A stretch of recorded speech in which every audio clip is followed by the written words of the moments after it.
The Spanish discovery of the New World by Christopher Columbus led to the establishment of permanent European settlements, and by the early 16th century, Spain controlled the entire continental shore of the Caribbean Sea, including Cuba and Hispaniola.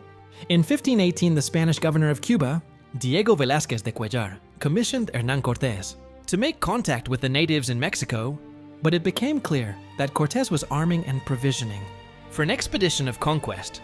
Velázquez tried to replace Cortés, but his replacement was intercepted and killed. Cortés and a few hundred men set sail for Mexico. In an act of open mutiny, central Mexico at that time was dominated by the Aztec Empire, a confederation of city-states that had united and expanded over the past century. They were surrounded by various other states, like the Tarascan, Tlaxcala, and Mixtec. While most of southern Mexico was controlled by the Maya, Cortés soon landed on the island of Cozumel, where he met with a white shipwreck survivor, Franciscan priest who served as his translator. They captured the capital of the small Mayan state, Potonchan, and were awarded with women, one of whom, L.A. Malinche, who became Cortés's mistress and translator. Cortés then landed on the coast of Veracruz in April and created a new settlement. As an elected official of the new town council, he reported directly to the Spanish crown, which allowed him to avoid prosecution.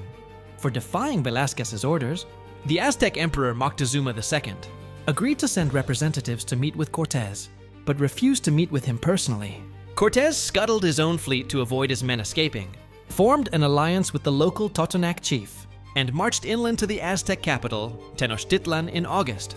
Although they met some resistance from the Otomis and Tlaxcalans, they decided to unite against their common enemy, the Aztecs. Together, they continued on to the holy ascetic city of Cholula, which they took without any resistance. But Cortés got word of a plot to murder the Spanish in their sleep, so he killed over 3,000 people and burned the city to the ground, fearing a similar fate. Moctezuma chose the path of diplomacy and invited the conquistadors to visit the capital. November 8, 1519, Cortés and his men arrived at Tenochtitlan, and according to Cortés, Moctezuma pledged his loyalty to the King of Spain. However, this is unlikely because when Cortés planned to place an image of the Virgin Mary and a cross at the top of their main temple, Pyramid Moctezuma responded by killing 7 Spaniards. Cortés quickly arrested Moctezuma, who did not resist because he feared an open rebellion in the city would allow the Spanish to install another prince as emperor. Meanwhile, Governor Velázquez sent Pánfilo de Narváez to Mexico with orders to capture Cortés for violating his orders. Cortés quickly defeated this force in April 1520.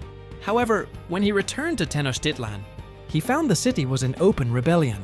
After his men had massacred Aztec nobility in the Great Temple, he ordered Moctezuma to speak to his people, but they threw stones at him instead. Moctezuma either died from his injuries or was killed by the Spanish before they fled the city. They lost many men during their hurried retreat, but despite being heavily outnumbered, were able to defeat the pursuing army. Led by the new Emperor Cuauhtémoc, in July 1520 at Otompan, the Tlaxcala gave the surviving Spanish refuge. While a smallpox epidemic killed many Aztecs, including Cuitlahuac, so the Spanish regrouped, built boats and with fresh reinforcements, and tens of thousands of Tlaxcala allies marched on the capital again. They arrived at the city in May 1521, blocked the causeways leading into the city, captured their water supplies at Chapultepec, and patrolled the shores to prevent supplies being ferried in. They broke into the city in August. The new Emperor Cuauhtémoc was caught trying to escape, and the Aztecs surrendered. The city was destroyed, and the surviving Aztec people were cast out, forbidden to live in the ashes of their former city. On the site, Cortés began to build the foundations of what would become Mexico City.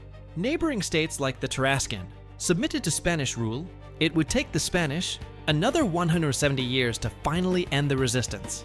In Mesoamerica and conquer the Maya in the Yucatan Peninsula, disease would prove to be their strongest ally, with 3 separate epidemics that may have killed as much as 75% of the indigenous population. We'd like to thank Jabzy for hosting us on this episode. If you like quick and informative history, visit our channel at 1 Minute History.